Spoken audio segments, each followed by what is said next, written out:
Welcome, dear listeners, from wherever you are in the world to another insightful episode of Growth Leaders, where we delve into the intersection of leadership and innovation. Today, we have the honor of hosting a remarkable guest, a trailblazer in the world of technology and a dedicated advocate for women in leadership, Miss Nicole Hamm. Nicole Hamm, currently serving as the Director of Sales at Elastic Path. With a proven track record of navigating the dynamic landscape of technology, Nicole brings a wealth of experience and expertise to the table. As a director of sales at Elastic Path, Nicole has been at the forefront of innovation, steering her team towards new heights in the rapidly evolving world of e-commerce. Her strategic insights and hands-on approach have not only contributed to the success of Elastic Path, but have also inspired professionals to embrace innovations in their leadership journeys. Beyond her professional developments and achievements, Nicole is a dedicated advocate for fostering diversity and inclusion in leadership. She's instrumental in creating pathways for women to ascend the ranks of leadership, breaking barriers and challenging the status quo. Discover the strategies, challenges, and triumphs that have shaped her journey and gain valuable insights that can empower you on your own leadership path. So fasten your seatbelts as we embark on this enlightening episode with Nicole Hamm. So welcome so much, Nicole. Thank you, Peter. That was a wonderful introduction. I'm flattered, and I'm equally as excited to chat today. So I'm gonna jump into a difficult already from the beginning here with you. So, what is important in life for you? That's a great question. I think at the end of the day, happiness, balance, and finding passion and purpose in everything that I do. Uh, we're talking about leadership today. But I define leadership a little differently than I think the traditional sense. For me, leadership, it's just simply having a positive impact on everything and everyone around you. And that is kind of a guiding force and probably contributes to, how I view happiness, contentment, and balance as well. So a little bit of a roundabout way to answer that, but certainly fitting for today's conversation. Yeah, absolutely. And you're moving directly into the balance. Uh, so how do you keep balance? I mean, I know, I mean, it's not always easy being a leader and a woman and, having families and things. How do you handle that? Sure. Well, I'm certainly no expert, but I think that the goal is always improvement and continuously trying to reach balance in all different areas. I remember years ago having a conversation with my father through university, and we created this bit of like a hub and spoke model where I was in the middle, and then all of the things that matter to me were around me. So everything from nutrition, sleep, interpersonal relationships, work, your goals and dreams. And we would do gut checks each week. And if one of those spokes was out of whack or unbalanced, it really did affect everything. So right now in my career, there's lots of travel, which is really Mm, exciting. Probably one of my favorite parts of the job. I've been able to curate like a wonderful group of allies and mentors and colleagues and partners and friends. With that comes lots of social time and trying to fit in sleep. So I think it's just a matter of that continuous gut check, and if something's a yeah. little bit lacking, then you reset. And so I think I Do, certainly don't have it mastered yet.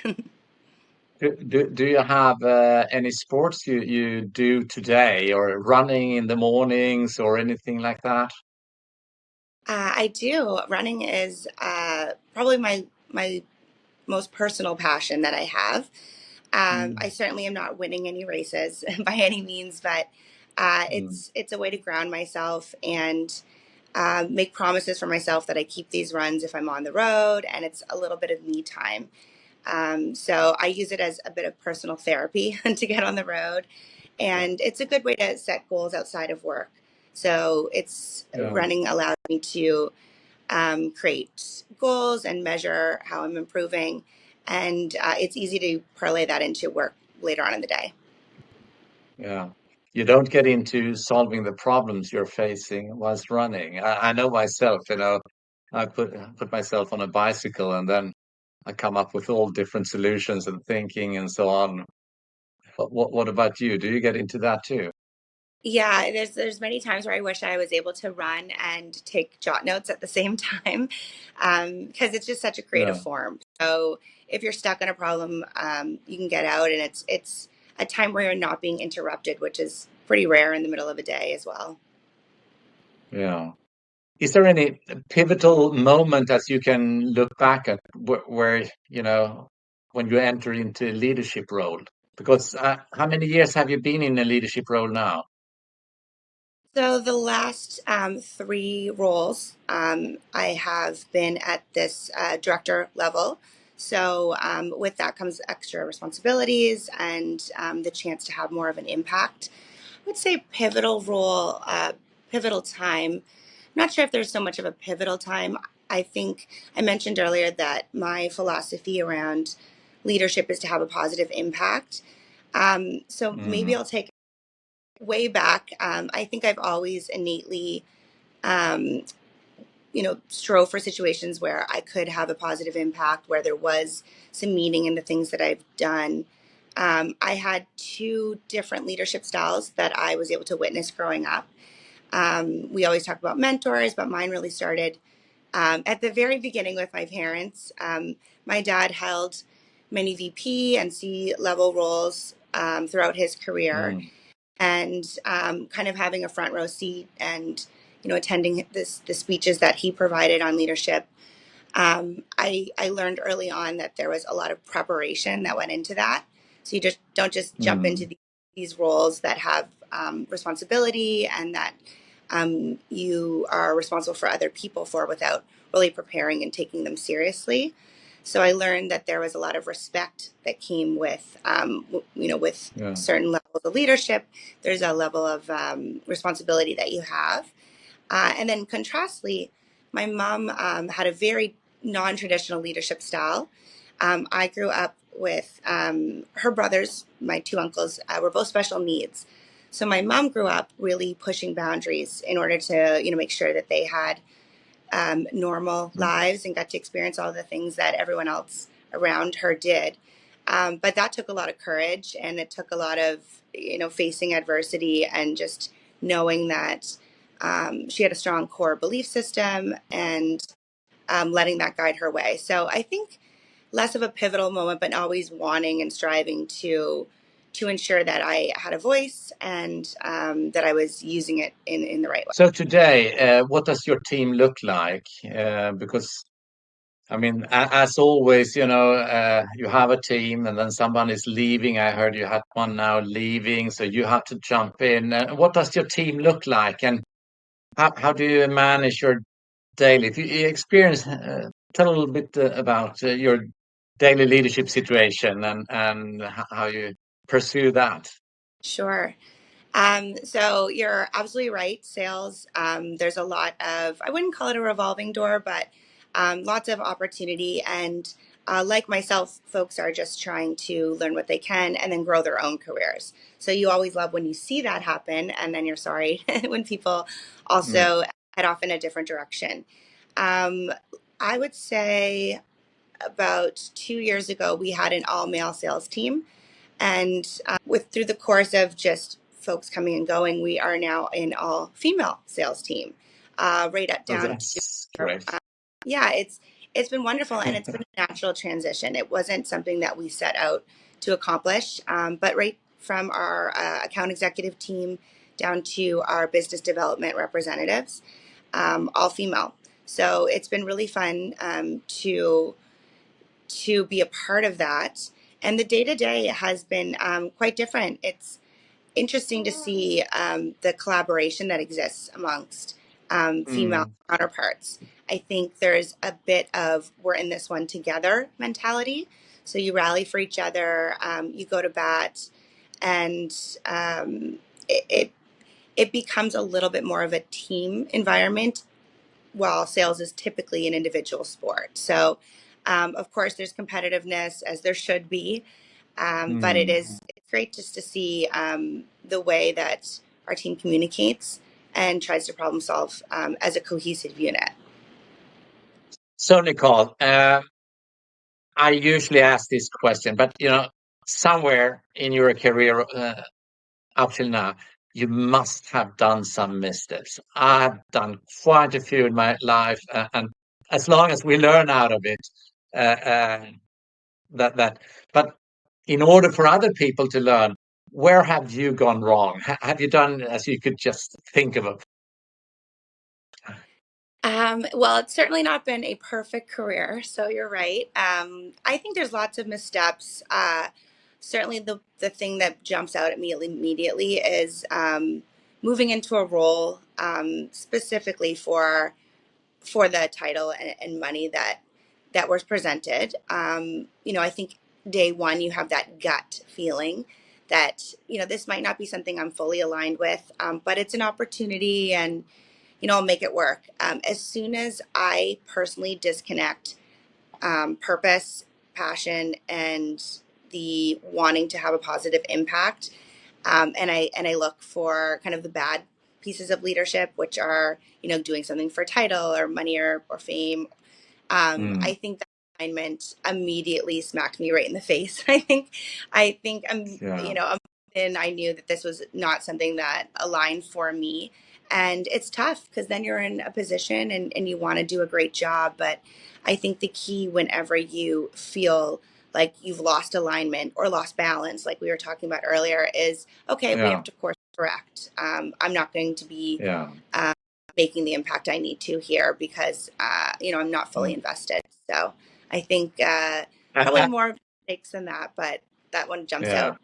and what you're saying here is so important because when you actually do the greatest results, it is when you have your passion there. Passion has to come, and when you have passion, people see it. They see it in you, they see it on the result, they see it on the dedication. And if you take the wrong move, which many people or many of us have done, possibly of another reason, then you don't feel fully. It could be you're not fully confident. It could be that this doesn't feel because I'm not burning for it. And I think what you're saying here for everyone listening is that go by your passion as much as you can because that's going to bring you forward. You'll get there where you want to be in the end. Absolutely. I was to ask you, if you've seen any, um well, challenges in getting in as a leader. You had a lot of guys and then maybe some girls, and I mean, what were those challenges? And then next, the guys leaving. What happened there? Quite interesting to understand and how you encountered that because you could take it in two ways. You can build your own Sure. team and so on. Yeah, that's a great question. I think daily there is a challenge around having imposter syndrome. So I think checking in and thinking, can I do this? Am I the right person for this? Even chatting with you today, am I the right person Mm, to be talking about leadership? I think it's really natural and really normal. I also think it's a gender neutral issue, but it's more prevalent that women doubt themselves because they see themselves less in senior leadership positions. So, mm, without having full representation, the VP level and C suite, it's easy for someone in my position to wonder, can I achieve those things? There's not as many people around me as models of those higher roles. So I think that daily self talk is something that is a challenge. But I think reminding myself that, it's incredibly normal and really leaning into the community that I have of peers, both men and women, mm, and, and just being really open and transparent and, hey, this is how I'm feeling. And 9 times out of 10 someone will come back with, that's exactly how I feel. I just had a presentation yesterday, and the nerves were built up. And then you realize, I think that we're all experiencing the same things. And it's probably a reflection of really wanting to make a good impact as well. So, and then the second part to your question, Peter, on when the men leave a team, and are there any personal feelings along that? I think that as long as there is a trust amongst colleagues, and there are understandings around intention, that a lot of times personal feelings can be put aside. So any colleague that is left, whether it was within the company, maybe moving to a different role, trying something new, or having an opportunity to lead a team themselves and exit, I the intention wasn't, I know, to leave my company for any of the bad reasons, but it was really just to further their own career. So I'm always supportive of that. And I think it's just about asking questions and understanding the intention around things. And then you don't have to take it so personally. But it is, here we talk about leadership, women, and many time in the male-dominated world. Maybe not that much in e-tech or the tech world as such, but I've seen it so much in other traditional industries, and you can find it also today, where a younger woman comes up as a leader for it and puts her agenda to it, and there could be reactions, even though, and of course you'll handle that professionally, but it's interesting to see if you felt, yeah, maybe that there is a little bit still in that feeling, at least, that maybe they looked for that job instead. I don't know. Yeah, I Is think there? I mean, I certainly think it's changing. When I started my career, I Yeah. was the only female on an all male sales team. And, while I enjoyed all my male colleagues, there was always that elephant in the room. And I think that goes the same for, any minority. You don't have to point out that they're a little different than everybody else.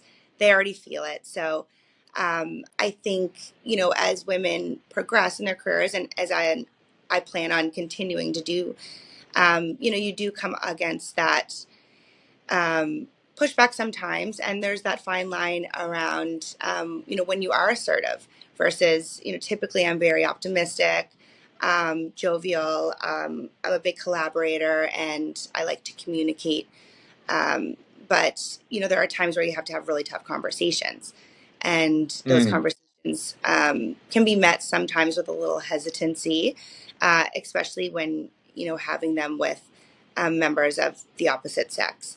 I think the way you get around that is, you know, and again, a gender neutral issue that does come up a little bit more because there's less women in powerful roles, but it's all about that trust and transparency. So if you're going to be able to have those assertive conversations, will have had to lay the foundation to really earn the right to do so. So that comes with being transparent, asking, how do you feel about this? How do you feel about me leading you? Do you have any issues with that?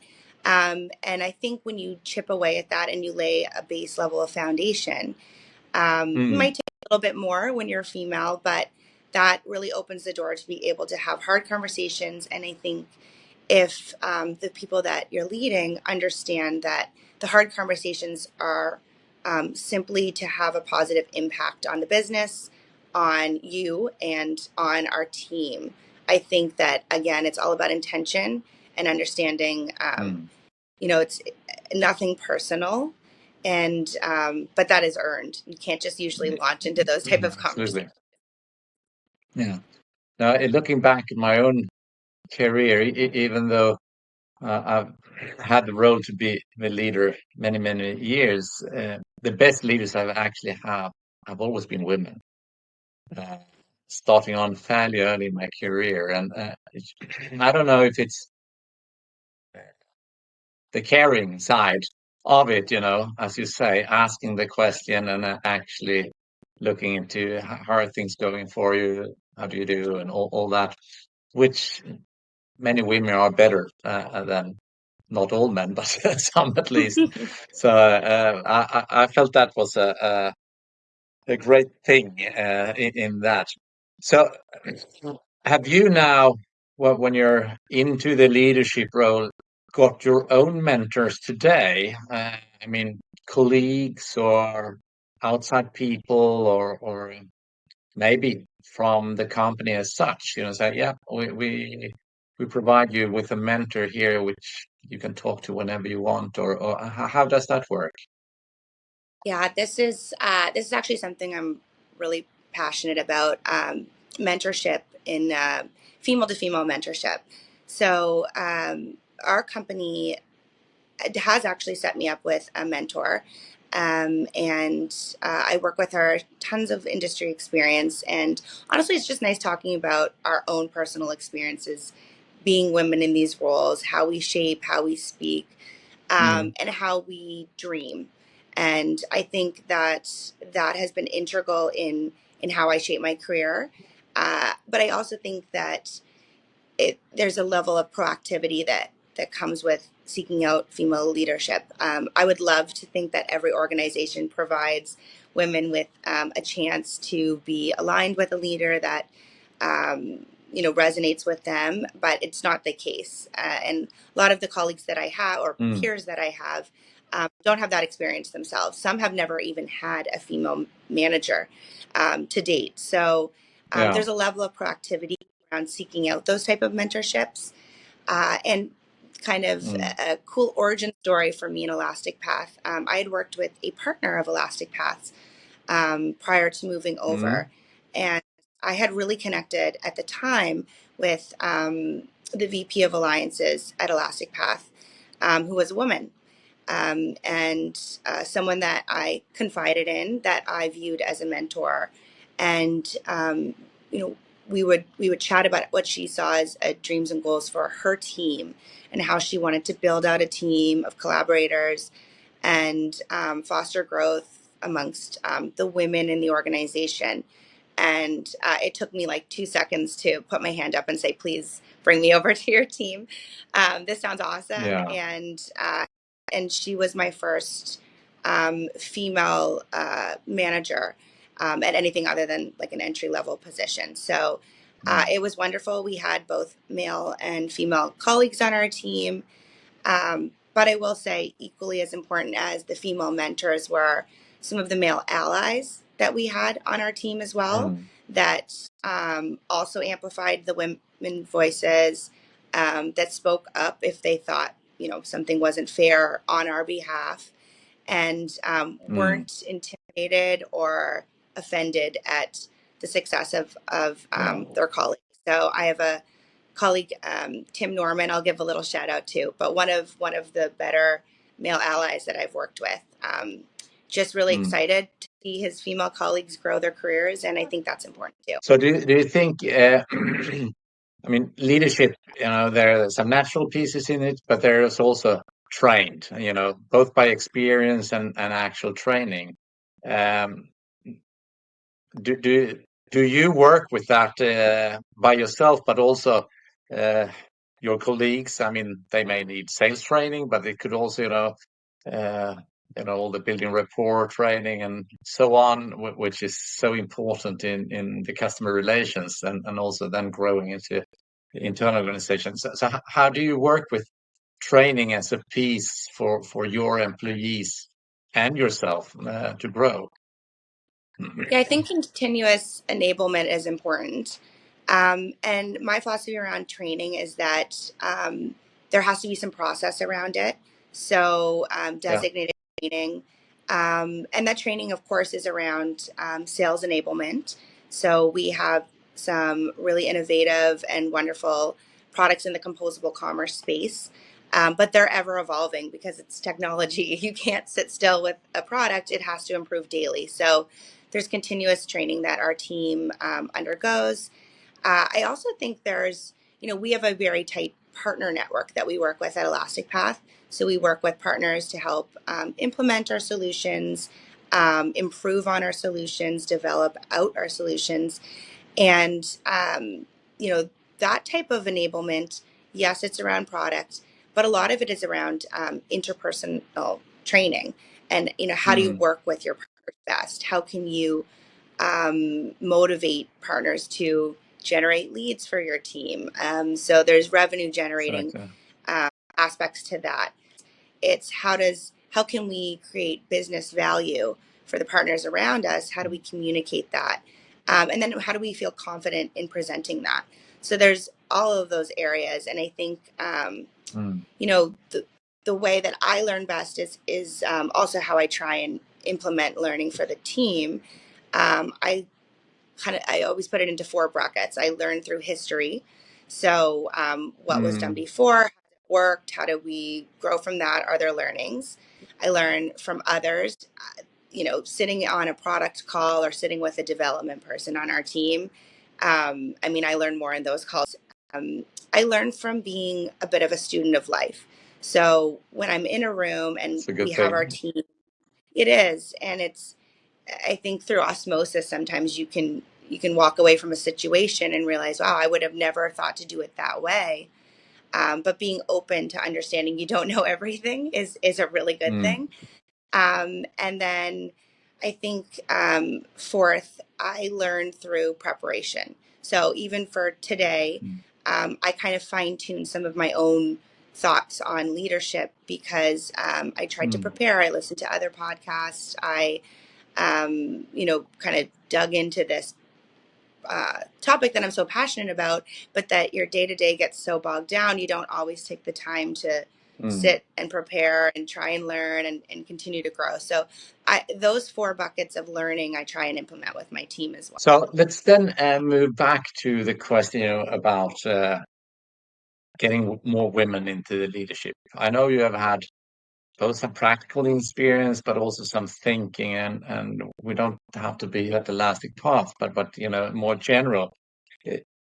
I- in your view, what ways could the organization, better support advancement of women into different leadership roles and so on? Because most of the companies, actually get this mix together, they do get actually better results in the end.